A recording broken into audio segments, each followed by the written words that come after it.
आज मैं आपको इंटरेस्टिंग व्लॉग लाई हूँ। इस व्लॉग में हम ये डिस्कस करेंगे कि फर्स्ट स्कैन कब करना चाहिए। जैसे ही आपके पीरियड्स डिले होते हैं, 4-5 दिन डिले होते ही आप घर पे यूरिन टेस्ट करते हैं, उसमें पता चल जाता है कि आप प्रेग्नेंट हैं।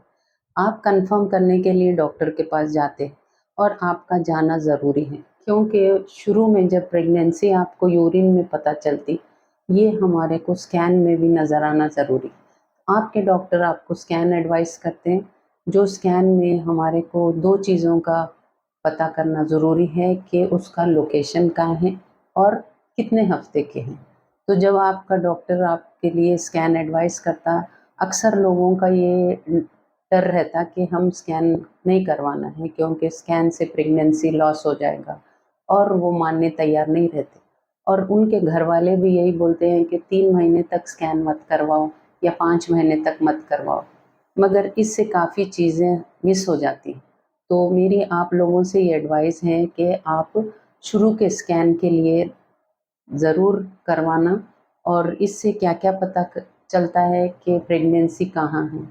अक्सर तो मेजॉरिटी बार प्रेगनेंसी यूट्रस में आ जाती है, जैसा यहाँ पे नज़र आ रहा है, और ये प्रेगनेंसी कभी-कभार रेयरली रुक जाती है ट्यूब में। इसको बोलते हैं ट्यूबल प्रेगनेंसी और एक्टोपिक। ये एक्टोपिक अगर रहा और ट्यूब में रुक गया या कहीं और रुक गया यूट्रस से हट के, तो ये बहुत लाइफ थ्रेटनिंग हो जाता है। मतलब प्रेगनेंसी अंदर रुकने की तरफ से ट्यूब बर्स्ट होके पेशेंट की जान धोखे में आ जाती, या पेशेंट काफ़ी सीरियस हो जाता है। तो हमारा ये आप लोगों को ये कंडीशन में आप लोगों को बहुत ज़्यादा नुकसान होता है। तो ये चीज़ आप लोग अपने माइंड में रखिए कि जैसे ही डिले हो, डॉक्टर के पास जाना और स्कैन करवाना।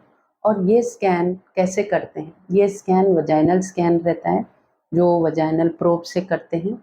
ये प्रोब से आपको कोई नुकसान नहीं होगा। अक्सर लोगों का ये डर रहता है कि ये प्रोब अंदर डालने से प्रेगनेंसी का नुकसान हो जाएगा। तो ये वजाइना में रहती है प्रोब, ये काफ़ी डेप्थ में नहीं जाता, ये सिर्फ वजाइना से आपके यूट्रस का पिक्चर लेते हैं और हमारे को दिखने क्या वाला है, ये आपको पहले चल गया पता लोकेशन का। और नेक्स्ट रहता है सैक। ये हमारे को जब प्रेगनेंसी नज़र आती है तो इसमें सिर्फ पानी का एक बबल जैसा नज़र आता है। ये पानी के बबल को बोलते हैं जेस्टेशनल सैक। कभी कभार योक सैक भी नज़र आता है, जो आगे जाके बेबी के ग्रोथ में हेल्प करता है। ये सैक रहता है पानी का, उसको सैक बोलते हैं, मगर अभी बच्चा नज़र नहीं आएगा, फीटस नज़र नहीं आएगा। ये फीटस आपको और 1 हफ्ते के बाद दिखाई देगा, 6 वीक्स के आसपास, और हार्ट बीट भी 6 वीक्स के बाद ही नज़र आती है।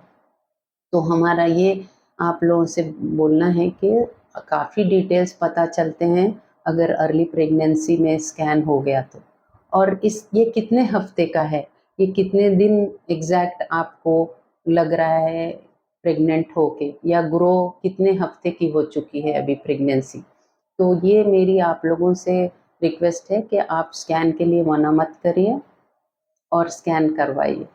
अब आगे हम आपको ये इन्फॉर्मेशन देंगे कि ये स्कैनिंग कैसे करते हैं, और मैं आपको एक वीडियो भी क्लोज़अप बताऊंगी कि स्कैन में और क्या-क्या देखा जाता है। यूट्रस के पास जो ओवरीज होते हैं उसमें भी कभी कभार सिस्ट ग्रो हो जाते हैं, वो सिस्ट के भी डिटेल्स पता चल जाते हैं।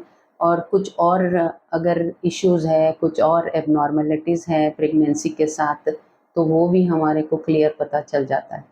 और आप लोग ये आगे सब लोगों को, आपके जो करीब में जो अभी अर्ली प्रेगनेंसी है, या मेरे वो पेशेंट्स जो अभी शुरुआत में है प्रेगनेंसी के, आप लोग ये वीडियो गौर से देखिए और अपने माइंड में जो जो डाउट्स हैं वो निकाल लीजिए। और शुरू की प्रेगनेंसी से आपको जो डिटेल स्कैनिंग से पता चलते हैं, वो और कोई ब्लड टेस्ट से या यूरिन टेस्ट से पता नहीं चलते।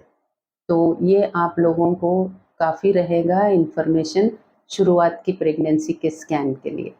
तो आप लोगों को मुबारक pregnancy, healthy pregnancy and enjoy your pregnancy. जब अब स्कैन में सैक नज़र आता है, ये सिंगल प्रेगनेंसी है, मतलब ट्विंस नहीं है, एक ही है प्रेगनेंसी।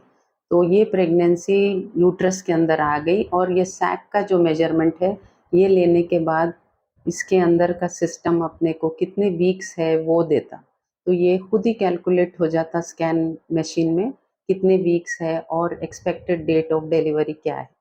तो ये काफ़ी हेल्पफुल रहता है स्कैन से हमारे को पता करने के लिए कि लोकेशन क्या है और कितने वीक्स का है।